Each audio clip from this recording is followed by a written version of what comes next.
Welcome back to इसके माने के सनवा back again with another video of mine. And आज हम लोग जो डिस्कस करेंगे that is another demanded question I have over here. And this question is की this question is by Ahmad Khan. This question is की a particle is released from rest on a smooth inclined plane of inclination 45 degree.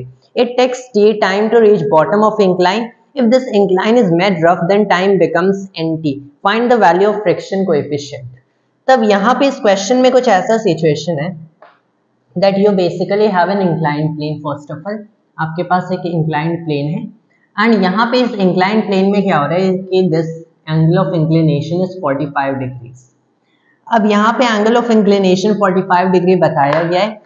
Then it is told कि top पे एक particle है आपके पास जो कि down slide करता है and when this particle slides from rest मतलब इनिशियल वेलोसिटी क्लियरली जीरो है, देन यू कैन सी कि नीचे जाएगा। टाइम t में ये नीचे जाता है इन दिस पर्टिकुलर केस। जब इसी इंक्लाइंड प्लेन को मैंने रफ कर दिया then what you have over here is कि for the same inclined plane at 45 degrees यही पार्टिकल नीचे जाते पहले ही कुछ फ्रिक्शनलेस था, that's what we have to assume, क्योंकि then the inclined plane is made rough, बाद में इसे रफ किया गया है। तो क्लियरली ऐसा नहीं कि कंप्लीट स्मूथ सरफेस था, ऐसा नहीं केस है, लेकिन हम लोगों ने एज्यूम किया, ये हमारे assumptions थे कि स्मूथ है, कि दिस इज स्मूथ, ये वाला सरफेस हमारा रफ हो गया। रफ क्या है तो रफ है तो ऑब्वियसली काइनेटिक फ्रिक्शन होगा, स्टैटिक फ्रिक्शन भी होगा। That is why the I have taken the case of a block कि ये पार्टिकल मान लीजिए एक ब्लॉक है, वही अगर बेसिकली एक बॉल होता तो भी वही ट्रांसलेटरी मोशन के इक्वेशंस बनते, लेकिन हमें यहाँ पे म्यू एस की बेसिकली लिखना पड़ता है। इनफैक्ट वहाँ पे म्यू एस नहीं, आप वहाँ पे भी म्यू के वर्कआउट करना पड़ता, लेकिन म्यू एस भी यहाँ पे इन्वॉल्व होता फॉर दैट पर्टिकुलर केस। तो for simplification let's consider block. अब ये नीचे जा रहे, इस केस में डेफिनेटली एक्स्ट्रा टाइम लगेगा। इस केस में nt is basically the time taken to go down the inclined plane. अब यहाँ पे हमें क्या बताना है कि फ्रिक्शन कोएफिशिएंट क्या है। तो फ्रिक्शन कोएफिशिएंट पूछा गया है, यहाँ पे मोशन इन्वॉल्व है तो clearly coefficient of kinetic friction.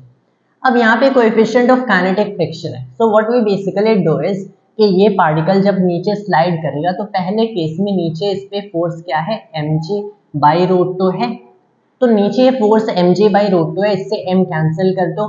g/√2 is the acceleration in downward direction क्योंकि sin 45 डिग्री इज 1/√2। तो पहले केस में g/√2, उसके साथ यहाँ पे टाइम कितना लगा, टाइम लगा t, यहाँ पे टाइम आपका लगा है nt, नीचे आपके पास फोर्स है mg/√2, ऊपर आपके पास डायरेक्शन में फोर्स है म्यू के mg/√2। यही होगा क्योंकि यहाँ पे ऊपर म्यू के mg cos थीटा हो जाएगा, cos 45 degree is 1/√2 as well as sin 45 degree is 1/√2। तो इस पर्टिकुलर केस में आपने बेसिकली क्या किया, आपने देख लिया कि acceleration in the second case will be g/√2 1 minus mu के।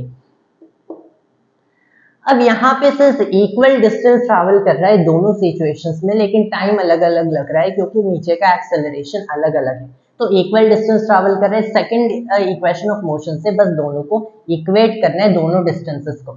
इनिशियल वेलोसिटी दोनों केसेस में जीरो है, so half times this acceleration this time का square should be equal to this half times this acceleration times में this time का square.